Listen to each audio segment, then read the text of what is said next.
The American transportation system is a vast network of roads, railways, and air travel and public transit. Roads are the backbone, with millions of miles supporting cars and vital freight trucking.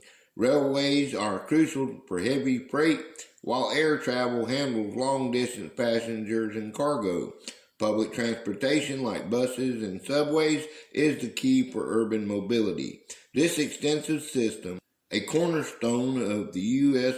economy, has evolved significantly, continuously adapting to meet the nation's needs.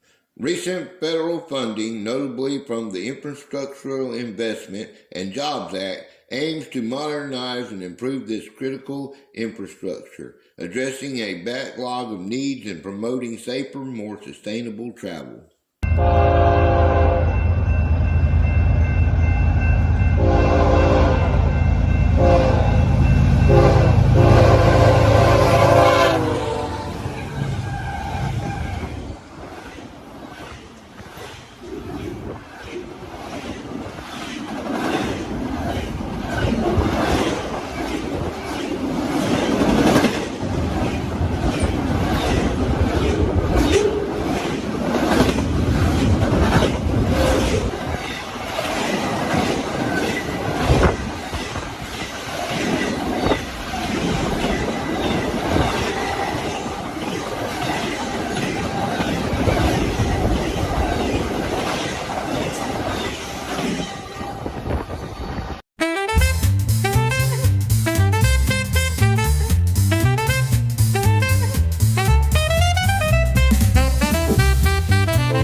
How y'all folks doing this fine day? It's Gator here at the Cable Company. I'm so glad you stopped in to see me today. Today we're going over the transportation of the United States of America. The vast majority of passengers traveling in the United States occurs by automobile for shorter distances and airplanes or railroads for longer distance.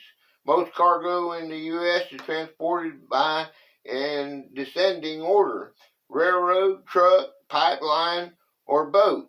Air shipping is typically used only for perishables and premium express shipments. Transportation is the largest source of greenhouse gas emissions in the United States. The overwhelming majority of roads in the United States are owned and maintained by state and local governments. Federally maintained roads are generally found only on federal lands, such as national parks, and at federal facilities like military bases. The interstate highway system is partly funded by the federal government, but owned and maintained by individual state governments. There are few private highways in the United States, which use toll roads to pay for construction and maintenance. There are many local private roads, generally serving remote or insular residences.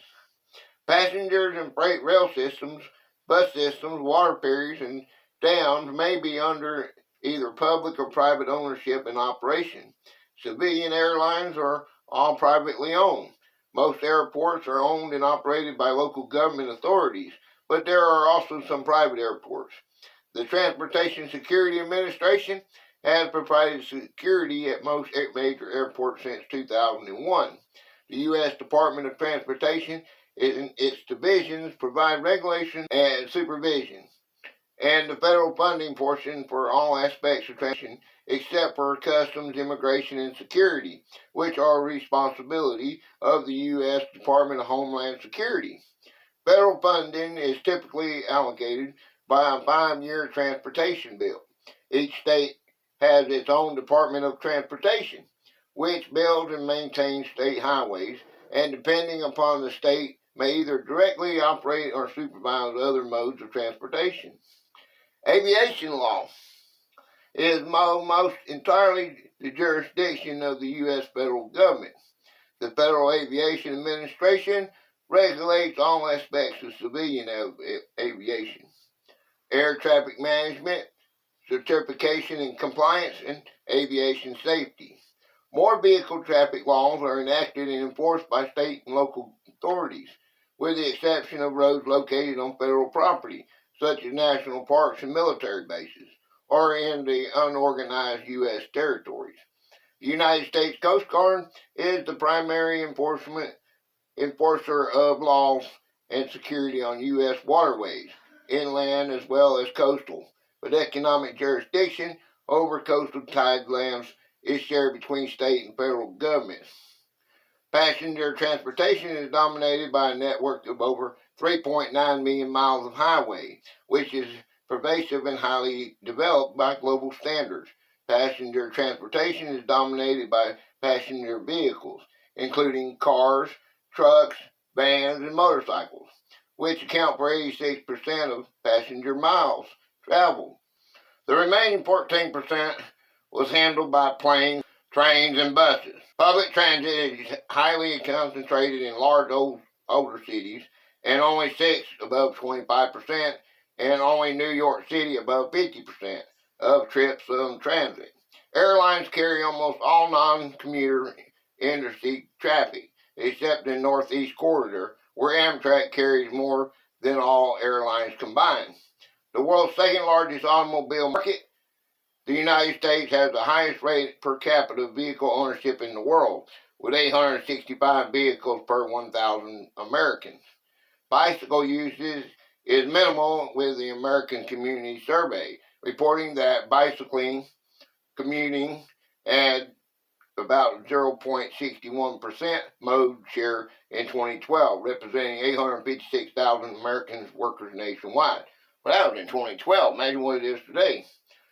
Cargo freight transportation is carried by a variety of networks. The largest percentage of U.S. freight is carried by trucks, 60%, followed by pipelines, 18%. Rail is 10%, ships is 8%, and air is 0.01%. Other modes of transportation, such as parcels and intermodal freight, counted for about 3% of the remainder. Air freight is commonly used only for perishables and premium express shipments.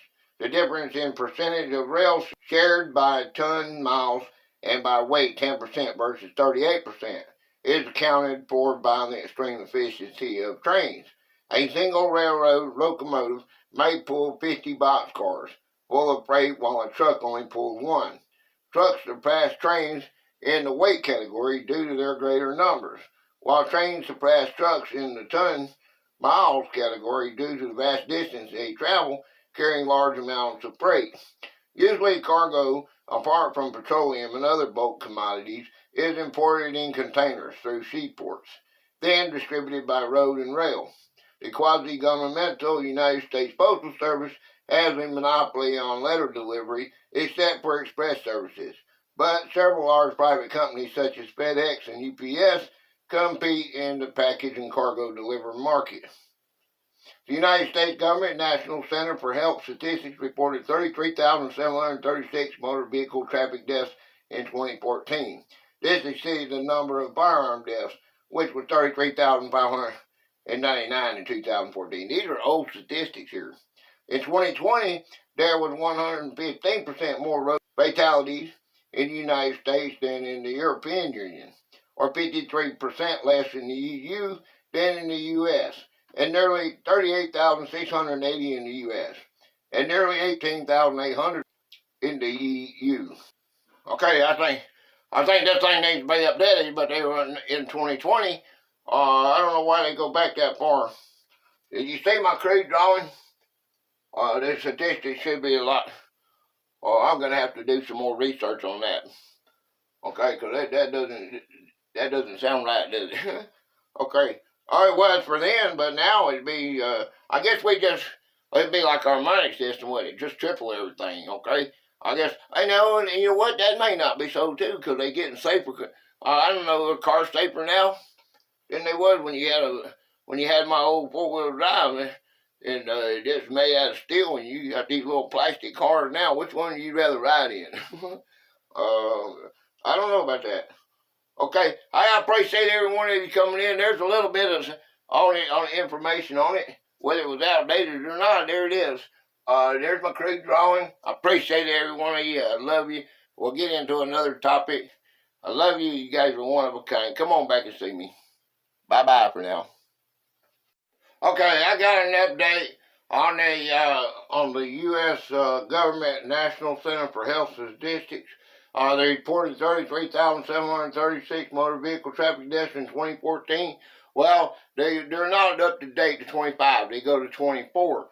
Okay, and they said that there's 21,180 people have lost their lives in 2020. So based on that, that's 6 years, they had 33,000. So they're down. What are they down? 10%? Would they be down? No, it wouldn't be 10%. They're down, let's see, you're down 10,000. So it'd be about 2, let's see. What would that be? Leave in the comments if you know anything about that. What is the percentage on that? They saved some, didn't they? So it's a lot better. I guess the safety of the cars are better then. Okay, there you go. There you have it. Thank every one of you. I love you. Rock on. Live long and prosper. Bye-bye for now.